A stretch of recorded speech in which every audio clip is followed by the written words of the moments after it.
right, while I was gone, a decision was handed down by a judge that sided with Pinal County over the Secretary of State over an election issue in which the Secretary of State was trying to set rules in Pinal County that they had to follow. They fought back and said, we have local control. The judge sided with Pinal County. To talk about that is the Pinal County Attorney, Brad Miller. Mr. Miller, it's good to talk to you again.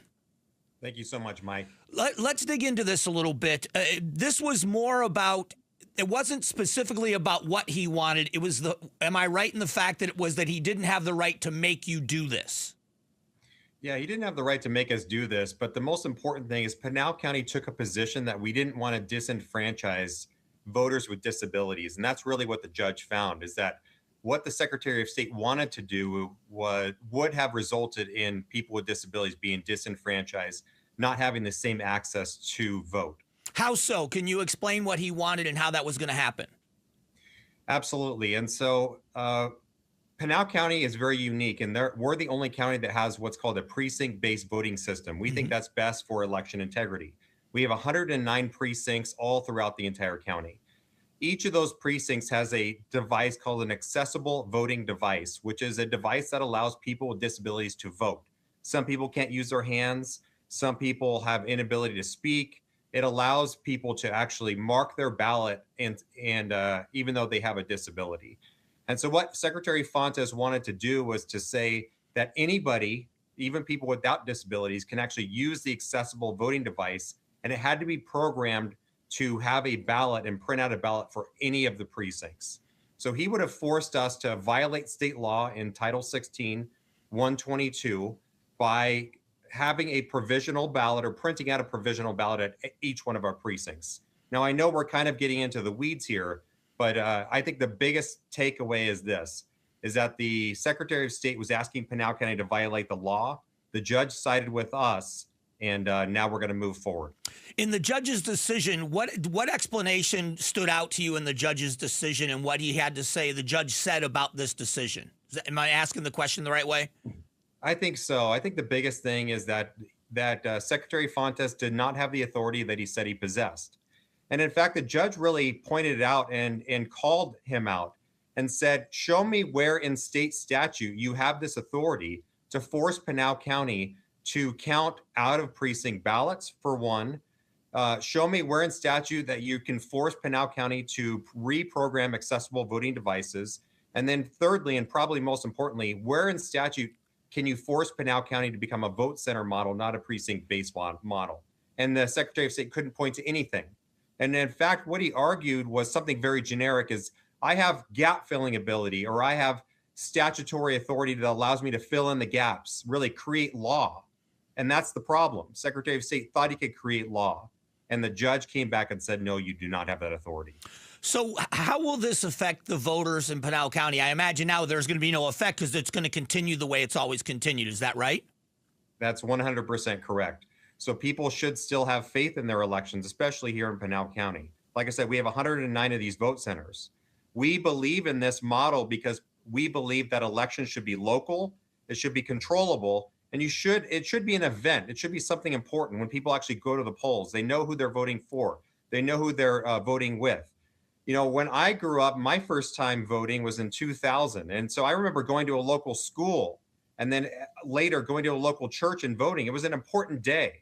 And so that's something that Pinal County wants to preserve, that old school, timeless thing where you go and have a day of it, a couple of hours where you go vote and you know who you're voting with and you know who should be voting in that particular location. So moving forward, this also has implications across the state because the broader picture here is it shows where the courts have decided where the limits are for the Secretary of State. So that should reel in, or will, even for future people that held that office, it reels in their ability to dictate to the counties, correct? That's 100% correct. And I think it's probably the most important. And I think we should really look at this as a huge win, I think, for the entire state of Arizona. This was one of the first times that we've had a case actually go to trial, to be heard, and for a judge to rule on this. You know, you had some of these other cases with Kerry Lake, with Abe Hamadeh, and a lot of times those cases were kicked because of standing issues or various other issues. This was one of the first cases that was actually heard by a judge, and an opinion was issued. And it came down that the state was trying to grab authority from local politicians, local elections, people who wanted to vote locally. And the judge said, no, you need to back off, stay in your lane, and stay out of Pinal County's lane. That's really what they said.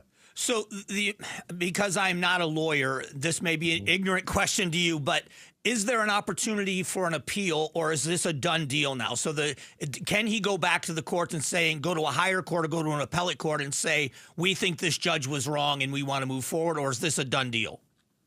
Yes, he can appeal, but I know he's indicated publicly that he probably won't, and we don't see that he likely would, because I think it's very, very clear on the law. You know, sometimes when judges issue opinions, they can be a little bit wishy-washy, or they could say, well, we need more facts, or we need more information, or we need to send it back to a trial court to decide on these issues. This judge was very definitive on essentially the Secretary of State, you're violating the law. Here are the provisions that you're violating. Show me a statute where you have this authority, and if you can't, then you're wrong. And so this decision was very definitive, and this is why I think that it has statewide importance, especially with the upcoming midterm elections. I appreciate the time this morning. This was obviously a huge issue, and it was while I was off last week, but I'm glad you followed up. I wanted to get even though that, Pinal County is not where we are, we're in Maricopa County, but the implications are statewide, like you just said. So I appreciate the information this morning. Thank you so much, Mike. All right. That is Brad Miller. He is the county attorney in Pinal County. And this is a big deal as we talk about elections, as we talk about how we are going to deal with things. Local matters. I vote early, and I vote in Maricopa County. I vote early, but I go to the polls, and I do that at one of the voting centers. And so I like our model. I like what we do, but Pinal County should have the right to do whatever they want to do. And if it is different from other places, or if they want to change it, they should be able to change it without intervention from other people. I've mentioned before, I've got a good relationship, a good rapport with the Secretary of State, even though we don't agree on a lot of things.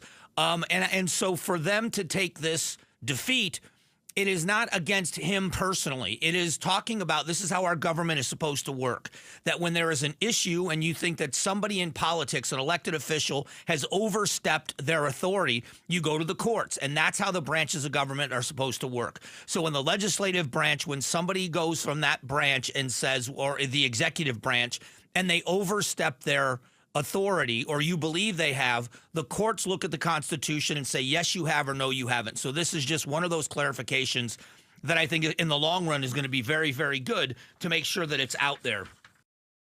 Thanks for watching the Mike Broomhead Show.